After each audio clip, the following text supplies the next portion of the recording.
নমস্কাৰ বন্ধু বান্ধৱীসকল, আপোনালোকক স্বাগতম জনাইছোঁ আমাৰ এডু স্পাৰ্ক ইউটিউব চেনেললৈ।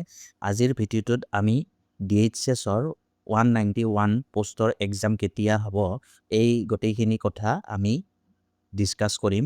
গতিকে ভিডিঅ'টোৰ সৈতে জড়িত হৈ থাকিব শেষলৈকে। আহক তেন্তে ভিডিঅ'টো আৰম্ভ কৰোঁ। এতিয়া কথা হ'ল যে DHSৰ 191ৰ এক্সাম আমি কথা পাতিছিলোঁ যে এই যে ফেব্ৰুৱাৰী মাহটো গুচি গ'ল তেতিয়া হোৱা কথা আছিল, কিন্তু সেইটোতো ফেব্ৰুৱাৰী মাহে হৈ গ'ল, পৰীক্ষা অনুষ্ঠিত নহ'লে। এতিয়া আপোনাৰ ডেট থাকিল বা মাহ থাকিল মাৰ্চৰ মাহটো। মাৰ্চৰ মাহৰ 16 তাৰিখৰ পৰা মোটামুটি আপোনালোকৰ MCC লাগি যাব, মডেল কোড অফ কণ্ডাক্ট। কিন্তু তথাপিও আমি কি যে এক্সামবিলাক অনুষ্ঠিত কৰিব পাৰে, যিবিলাক আগতে এডভাৰটাইজ হৈ থাকে সেইবিলাক এক্সাম অনুষ্ঠিত কৰিব পাৰে। কিন্তু আমি আগে পিছে যিবিলাক ইম্পৰ্টেণ্ট এক্সাম মানে বেছি ইম্পৰ্টেণ্ট সেইবিলাক APSC হওক যেনেদৰে বা বিভিন্ন সেনেকুৱা এক্সামবিলাক অনুষ্ঠিত হয় MCCৰ মাজতো, কিন্তু এইবিলাক DHS বা বিভিন্ন আছাম গভৰ্ণমেণ্টৰ গ্ৰেড 3ৰ পৰীক্ষাবিলাক সাধাৰণতে অনুষ্ঠিত হোৱা আমি দেখা নাপাওঁ। কিন্তু আপোনালোকে এইটো নুই কৰিব নোৱাৰে যে হৈ যাবও পাৰে এক্সাম মাৰ্চৰ মাহত, কিন্তু মাৰ্চত যদি নহয় এতিয়া কেতিয়া হ'ব পাৰে এক্সামটো আমি সেইটো ডিছকাশ্যন কৰিম। মাৰ্চৰ মাহত নহ'লে সেইটো ইলেকশ্যনৰ পাছত, কাৰণ মে' মাহলৈ গোটেই ইলেকশ্যনৰ প্ৰচেছটো চলি থাকিব।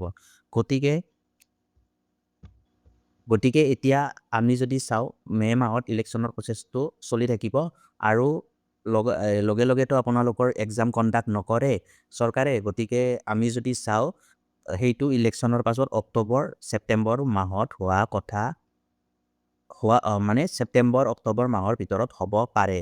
কিন্তু এতিয়ালৈকে ADRৰো এডভাৰটাইজ দিয়া নাই, গতিকে এই বছৰটো ADR ছেপ্টেম্বৰ অক্টোবৰত হোৱা আশা কমেই আছে।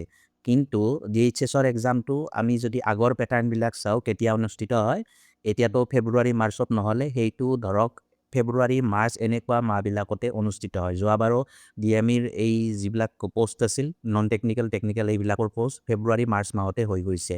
গতিকে আমি যদি সেই আগৰ মতে পেটাৰ্ণটো চাওঁ, এতিয়া পৰীক্ষাৰ যেতিয়া পাতিব পাৰে বা সম্ভাৱনা বেছি সেইটো 2027ৰ ফেব্ৰুৱাৰী বা মাৰ্চ মাহত হ'ব পাৰে। কিন্তু আপোনালোকে এইটো ভাবি পেলাই প্ৰিপাৰেশ্যনটো ঢিলাই নিদিব, আপোনালোকে নিজৰ যি প্ৰিপাৰেশ্যন সেইটো ভালদৰে কৰি থাকিব। কাৰণ DHSৰ এক্সামবিলাক অতি সহজ, পেপাৰবিলাক বেছি টান নহয়, কিন্তু সেইকাৰণে তাৰ কাট অফো বেছি যায়।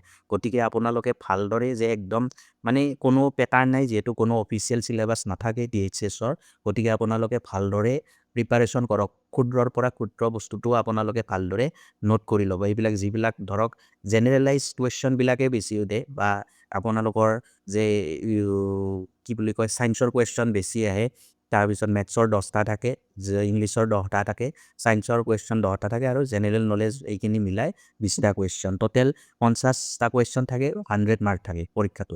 গতিকে এই পৰীক্ষাটো কাট অফ বহুত যায়, কাৰণ পেপাৰবিলাকৰ যিটো লেভেল সেইটো বেছি হাই নহয়।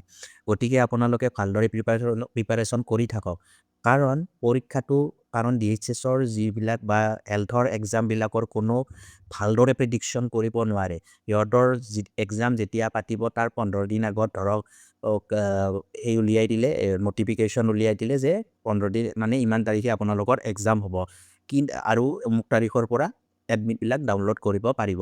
গতিকে সেই চাই আপোনালোকে যিহেতু প্ৰিপাৰেশ্যনটো আপোনালোকেতো অকল DHSৰ বাবে কৰি নাই, বিভিন্ন এক্সামৰ কাৰণে ADR, DHS, GTPCT সকলোবিলাকৰ বাবে কৰি আছে।